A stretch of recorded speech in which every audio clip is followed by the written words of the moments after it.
Hello, everybody. I have the distinct pleasure of introducing Austin Badon for you today. I'm Derek Fossier, Vice President of the Orleans Parish Republicans. Austin is a Republican. He is a new Republican. He is also our district captain for District E. He's also a former Democrat. A lot to get into. But Austin, thanks for joining me today. It's always good to be with you. I'd like to just start with some current events. There's a post going on Twitter, on X right now. Mandy Landry, everybody loves her. She's very upset because city officials dug up her front yard. They left a lake and they didn't leave a note. So what can we say to Mandy Landry? Well, Mandy, my dear friend, unfortunately, you are experiencing some of the same things that many people around the city are experiencing. Don't take it personally. It's indicative of a lot of the problems that we have in city government, at the Department of Public Works, or at the administrative level, where citizens are burdened with things like this. And Derek, it's time for these type of things to stop. People deserve better in this city. Everybody pays their taxes. We expect a return on our investment. And, you know, I've been living in this city most of my life. I've always seen this where they'll tear up a street or they'll start a project and they'll leave it and go somewhere else. I never did understand why they would do that instead of just everybody, all hands on deck, you tear it up, you fix it, and you move on. And that's part of the problem that a lot of people have with Sewage and Water Board and the Department of Public Works is they'll let these projects linger for so long. You hear about these funny stories where people will actually have a pothole party.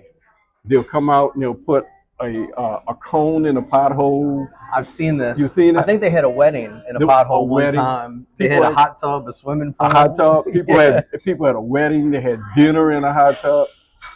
Just come out and fix it and be done with it. I think it's a challenge of leadership. We'll get into that a little bit more later. But that was a great answer, Austin. I'd like the audience to get to know you a little bit better. Mhm. I was reading your bio. You've been in the legislature. You've worked for city government.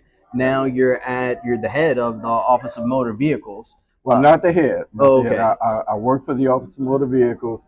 The commissioner, his name is Brian Adams. But I work for the governor as well, part of his advance team when he comes out to either Orleans, Jefferson, St. Tammany, St. Bernard, and Plaquemines Parish.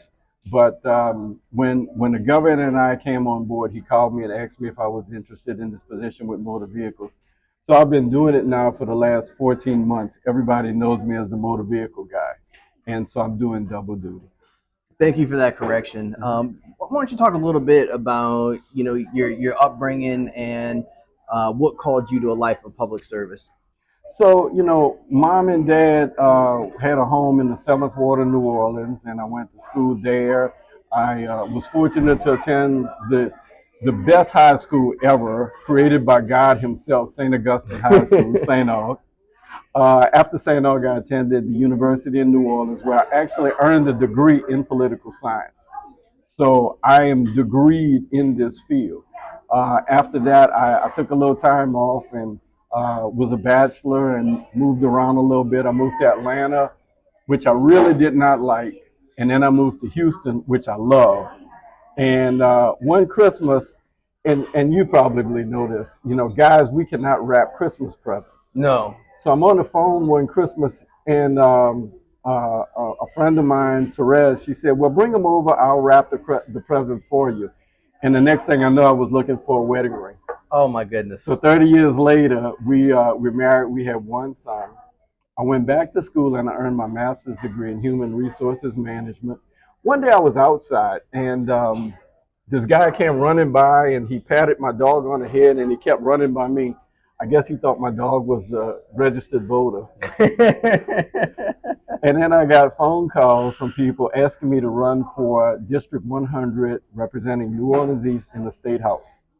And I took them up on that challenge, and I won. I served 3 terms in the State House. I was the chair of the Education Committee, and I was also the chair of the Local and Municipal Committee. served as vice chair of the transportation committee. I loved it. It was a great experience, wonderful public service. And most recently, I served as clerk of First City Court in New Orleans, basically the small claims court. And then got the phone call back in late 2023 asking me to, be part of the administration. And, you mentioned about me being a former Democrat. I grew up being a Democrat, kind of born into it. It's kind of like, you're born Catholic, you die Catholic.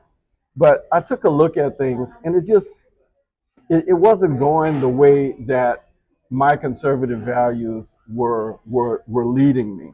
And as I mentioned before, I lived in Houston, so I got to see firsthand how it is to live in a very diverse city.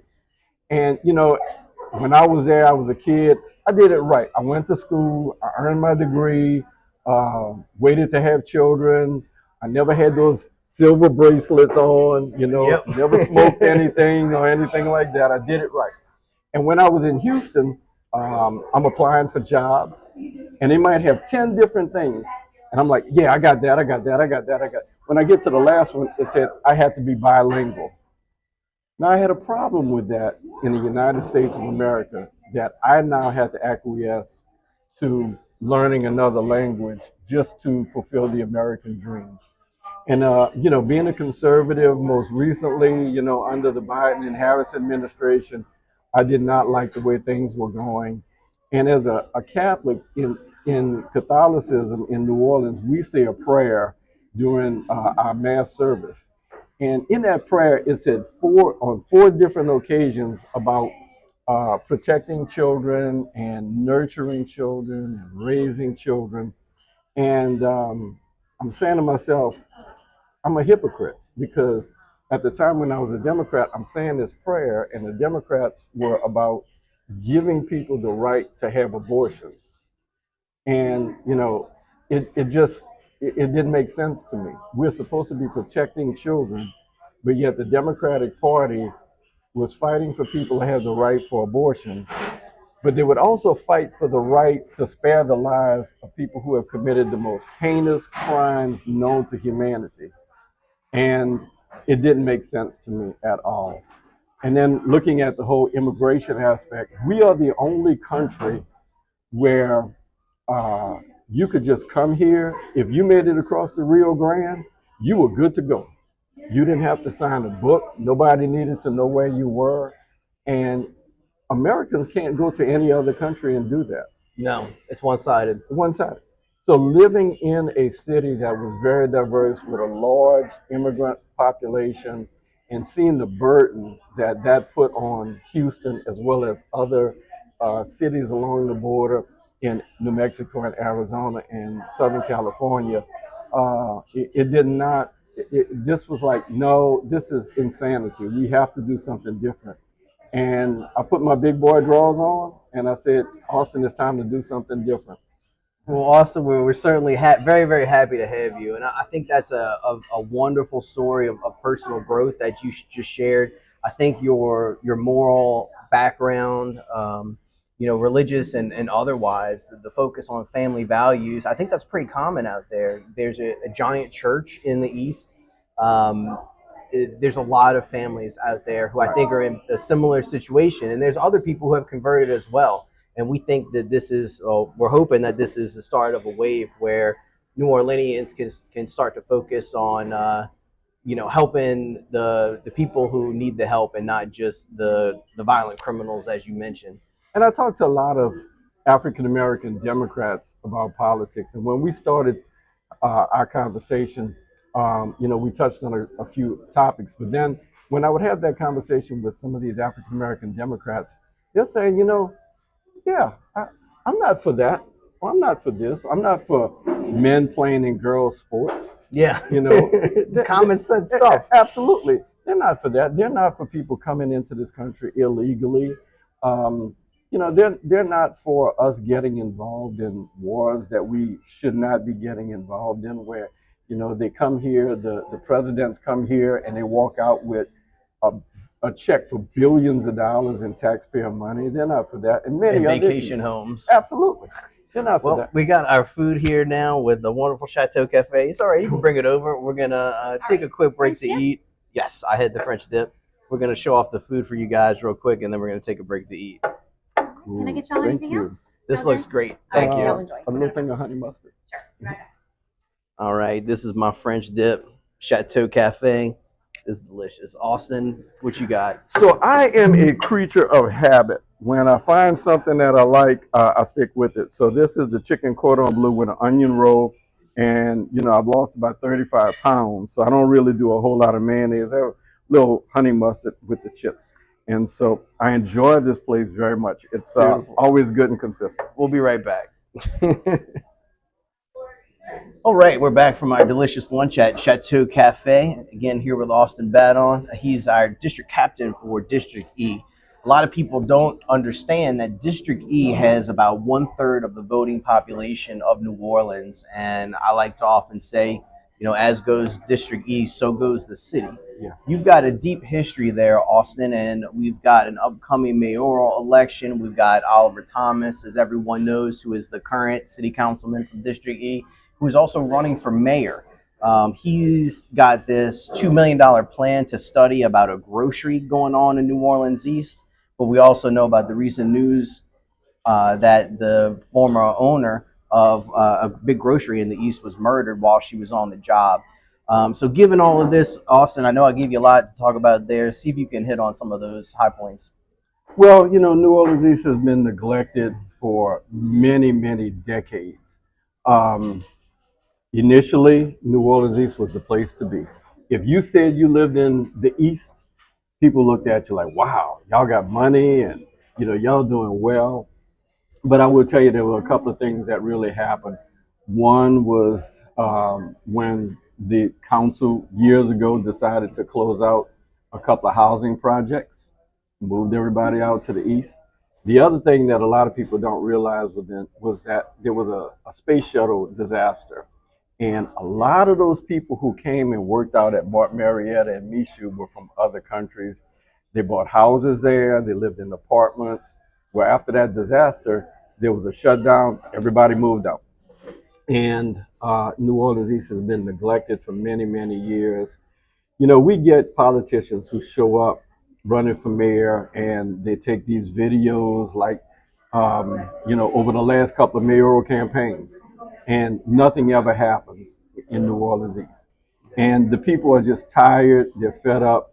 I own two houses, one back to back. I live there right now. My son attends public school out in New Orleans East.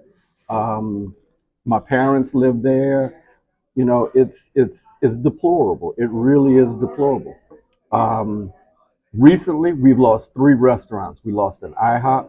We lost a New Orleans hamburger and seafood.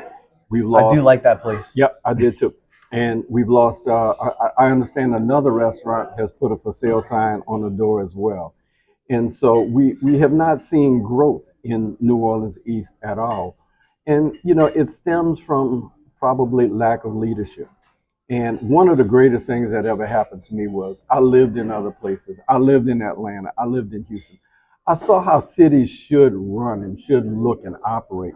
And, we always talk about building more houses, but we need to talk about bringing more business and industry into New Orleans East, the business park that's out there. But when you go to other places, if you drive along I-10 or any major thoroughfare in Houston, for example, you see high-rise office buildings, hospitals. You see development where people get to go to work. And we're just not having that in New Orleans East. If you drive out to New Orleans East right now, you're going to see empty, dilapidated office buildings. What do you think is driving that? Um, I think part of it is, and I'll be honest with you, I think a lot of it is because of race, because now New Orleans East is mostly African American. There's a perception that crime is up in New Orleans East, where the numbers actually show that crime is down in New Orleans East.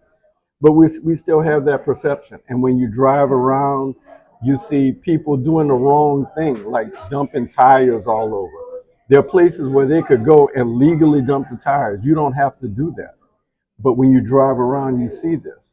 and it gives that negative perception. There's certainly the big headline cases that people are still familiar with, but I've had, maybe you could tell me how true this is, but over the years, I people I work with, people I am friends with, live in the East, and I ask them what they think about it. And what I hear from many of them is that they, even though they live there, they may not want to shop there. Do you see any There's of no that? places to shop there. There's like a chicken and an egg problem here Yeah, there's no too. places to shop. We have a Walmart, thank God. The restaurants that we have are fried chicken and rice places. You know, um, if there's, we don't have any name brand places to eat.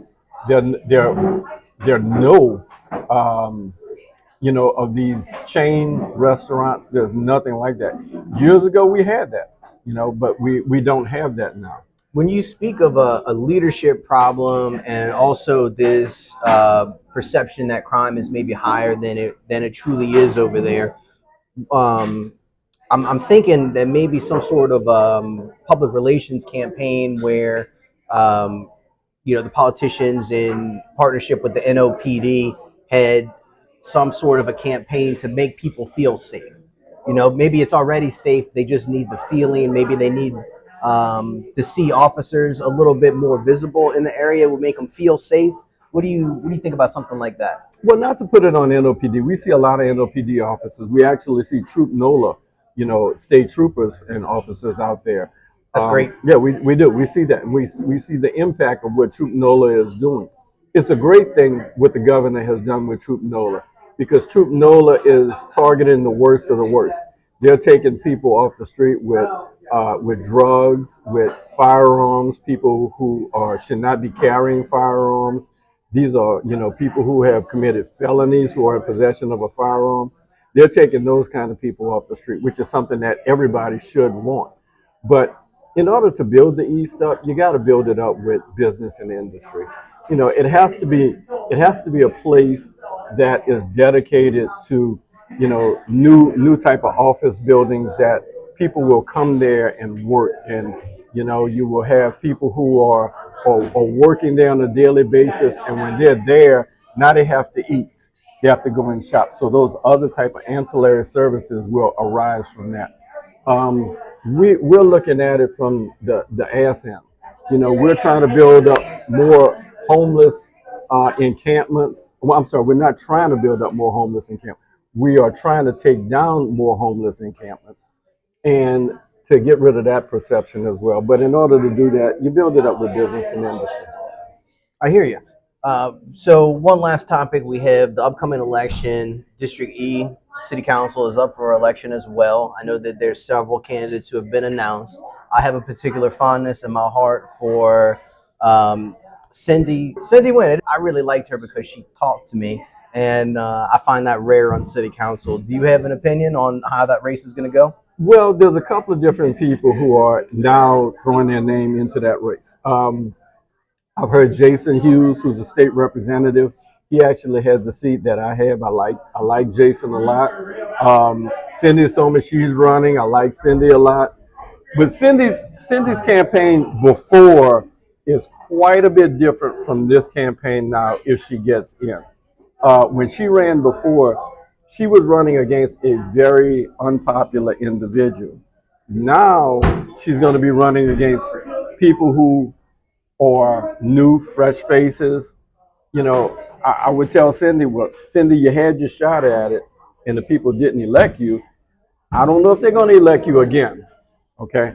And there's a couple of other names that I heard, but it's got to be somebody who has a different mindset, someone who has a mindset of growth, somebody who, we have swaths of land in New Orleans East that have been sitting there for decades. If you would go to any other big city, that would have been built up with some type of business park where people were going to work there, or it would be built up with homes.